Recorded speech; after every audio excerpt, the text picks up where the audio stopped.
हाँ तो प्रिय विद्यार्थियों, इस वीडियो में हम डिस्कस करेंगे जो क्लास 10th है उसका पहला चैप्टर चल रहा है हमारा। पहली एक्सरसाइज करा भी दी है 1.1, अब दूसरी एक्सरसाइज है 1.2। इसमें ज़्यादा कोई स्पेशल चीज़ बतानी नहीं है। इसमें पहला क्वेश्चन क्या दे रखा है, पहला क्वेश्चन दे रखा है, उसने कहा है निम्नलिखित संख्याओं को अभाज्य गुणनखंडों के गुणनफल के रूप में व्यक्त करना है। अभाज्य गुणनखंड आपसे आते होंगे, जैसे 140 दे रखा है, 140 दे रखा है पहला पार्ट, दूसरा 156, तीसरा 3825, अगला 5005, उससे अगला वाला है 7429। तो पहली वाली संख्या दे रखी है 140। 140 को किस में तोड़ना है? अभाज्य गुणनखंडों के रूप में। अभाज्य गुणनखंड क्या होते हैं जानते हैं?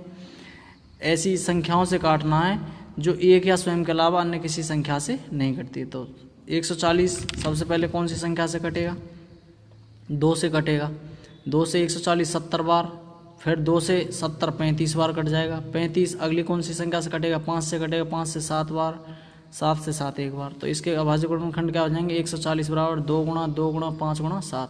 तो 2 की पावर कितनी हो जाएगी? 2 गुणा 5 की पावर 1 और 7 की पावर 1। यही इसके अभाज्य गुणनखंड है। ऐसे ही सेकंड पार्ट करना है आपको, थर्ड पार्ट करना है, फोर्थ करना है। एक पार्ट और बता देता हूँ, 7429 है। जैसे 7429 को अभाज्य गुणनखंडों के रूप में तोड़ना है तो देखेंगे हम यहाँ कौन कौन सी संख्या से कटता है। 2 से नहीं कटेगा, 3 से, ऐसे चेक करके देखना है। क्योंकि 2 से कटने के लिए क्या होना चाहिए? ये इधर वाला इकाई का अंक 0, 2, 4, 6, 8 ऐसा होना चाहिए। जैसे 7429 2 से नहीं कट रहा है, ना 3 से कट रहा है, ना 5 से कट रहा है, ना 7 से। ऐसे ही काटते चले जाएंगे तो सबसे देखेंगे तो 17 से कट जाता है। 17 से कितने बार कट जाता है? 437 बार। और 437 और अगली कौन सी संख्या से कटता है? 19 बार कट जाता है। 19 से कितने बार? 23 बार। 23 से कितने बार कट जाएगा? 1 बार। तो 7429 के जो अभाज्य गुणनखंड आएंगे कितने आएंगे? 17, 19 और 23। यही इसका हमारा आंसर है। अगला क्वेश्चन है, ये करा है पूर्णांकों के निम्नलिखित युग्मों के महत्तम समापवर्तक। 2 पूर्णांक दे रखे हैं, जैसे पहला वाला पार्ट दे रखा है 26 और 91, दूसरा वाला दे रखा है 510 और 92, तीसरा दे रखा है 336 और 54। ये कह रहा है पूर्णांकों के निम्नलिखित युग्मों के, युग्म मतलब पेयर के HCF ज्ञात करने हैं और LCM भी ज्ञात करने तथा इसकी जांच करनी है। क्या जांच करनी है? आपने पढ़ा होगा 2 संख्याओं का गुणनफल बराबर HCF इंटू LCM। तो पहला वाला पार्ट सिंपल है, दूसरा भी सिंपल है। मैं तीसरा वाला पार्ट कर देता हूँ इस वीडियो में। 336 के पहले अभाज्य गुणनखंड किए। 336 के अभाज्य गुणनखंड क्या क्या आते हैं? 2 से 168 बार कट जाएगा। 2 से 168 कितने बार? 84 बार। 2 से 84 42 बार। 2 से 42 21 बार। 21 3 से कट जाएगा 7 बार और 7 से 7 एक बार। ऐसे ही 54 के फैक्टर किए हमने। 2 से 27 बार, 3 से 9 बार, 3 से 9 3 बार और 3 से 3 एक बार। तो 336 के गुणनखंड लिख लिए हैं ये 2 गुणा 2 गुणा 2 गुणा 2 गुणा 3 गुणा 7। ऐसे 54 के 2 गुणा 3 की पावर 3। अब HCF क्या होता है? HCF क्या होता है? जो दोनों अभाज्य गुणनखंड जो हमने किए इनमें न्यूनतम घातें देखनी जो दोनों में कॉमन हो, कम से कम घातें जो दोनों में कॉमन हो। तो देखते हैं यहाँ 2 की पावर 4 है यहाँ, और यहाँ 2 की पावर 1 है। तो दोनों में कॉमन क्या आएगा? 2 की पावर 1। और यहाँ क्या आएगा?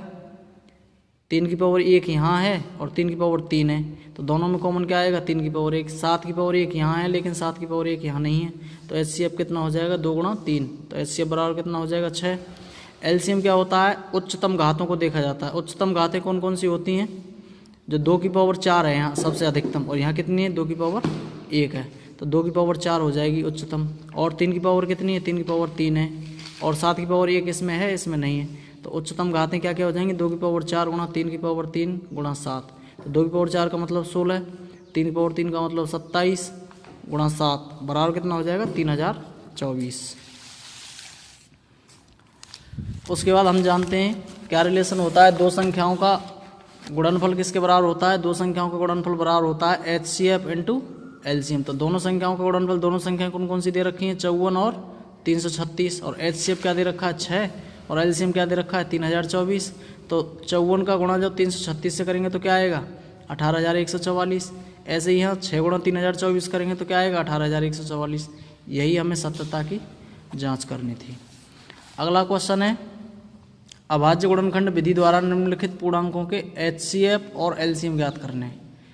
इसमें पेयर दे रखे हैं कुछ, जैसे पहला वाला पार्ट दे रखा है 12, 15 और 21, तीसरा सेकंड वाला दे रखा है 17, 23, 29, उससे अगला दे रखा है 8, 9, 25।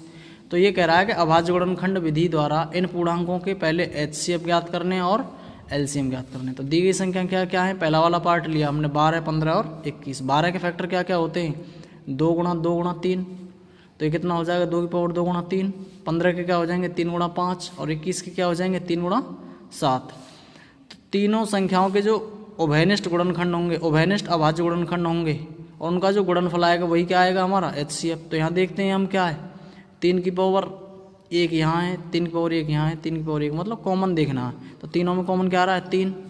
और LCM क्या होता है, HCF तो होता है न्यूनतम घातों का गुणनफल और HCF क्या होता है अधिकतम घातों का गुणनफल। अधिकतम घात है क्या है 2 की पावर 2 है इसमें अधिकतम, 3 की पावर 1 है और 5 है और 1 7 है। तो LCM क्या हो जाएगा 2 की पावर 2 गुणा 3 गुणा 5 गुणा 7। तो कितना आ जाएगा LCM 420 आ जाएगा। अगला वाला पार्ट दे रखा है चौथा वाला क्वेश्चन क्या कह रहा है, वो कह रहा है दो संख्याएं 306 और 657, इनका HCF 9 दिया है। 306 और 657 का HCF कितना दिया है 9 दिया है और LCM इनका ज्ञात करना है। हम जानते हैं पहली संख्या गुणा दूसरी संख्या बराबर LCM इंटू HCF। तो LCM बराबर क्या हो जाएगा, LCM बराबर हो जाएगा प्रथम संख्या गुणा द्वितीय संख्या बट्टे HCF। तो LCM बराबर कितना हो जाएगा, पहली संख्या 306, दूसरी संख्या 657 बट्टे HCF कितना दे रखा है 9। 9 से 306 कितने बार कट जाएगा 34 बार गुणा 657। तो LCM किस किस का निकालना था 306 और 657। 306 और 657 का जो LCM आएगा क्या आएगा 34 गुणा 657 कितना आएगा 12,338। अगला क्वेश्चन नंबर 5 क्या कहता है, जांच कीजिए कि क्या किसी प्राकृत संख्या n के लिए संख्या 6 की पावर n अंक 0 पर समाप्त हो सकती है। ये जांच करना है या ये सिद्ध करना है कि जो संख्या है 6 की पावर n 0 पर समाप्त हो सकती है कि नहीं। कोई भी संख्या 0 पर समाप्त कब हो सकती है, हम जानते हैं कोई भी संख्या का इकाई अंक 0 कब आ सकता है, या तो वो 2 से भाज्य हो, 2 और 5 दोनों से भाज्य होनी चाहिए। अब हम क्या करेंगे इसमें, माना किसी संख्या n belongs to natural number, n belongs to capital N, n का मतलब क्या होता है natural number, n belongs to capital N के लिए 6 की पावर n अंक 0 पर समाप्त होती है। जब 0 पर समाप्त होती है तो 6 की पावर n क्या होगी 5 से विभाज्य होगी। परंतु 6 के अभाज्य गुणनखंड क्या है, 6 के अभाज्य गुणनखंड 2 और 3 है। तो 6 के पावर n के अभाज्य गुणनखंड क्या होंगे 2 गुणा 3, क्योंकि 6 के तो गुणनखंड कितने हो गए 2 गुणा 3, उसकी पावर n है तो पावर n कर दी। अतः स्पष्ट है कि 6 की पावर n के सभी अभाज्य गुणनखंड में 5 का कोई स्थान नहीं है, इसलिए यहाँ लिख देंगे इसलिए यह संख्या 0 पर समाप्त नहीं हो सकती। समझ में आ गया होगा। अगला क्वेश्चन ये कह रहा है, व्याख्या कीजिए कि 7 गुणा 11 गुणा 13 प्लस 13 और 7 गुणा 6 गुणा 5 गुणा 4 गुणा 3 गुणा 2 गुणा 1 प्लस 5 अभाज्य संख्याएं हैं और क्यों हैं।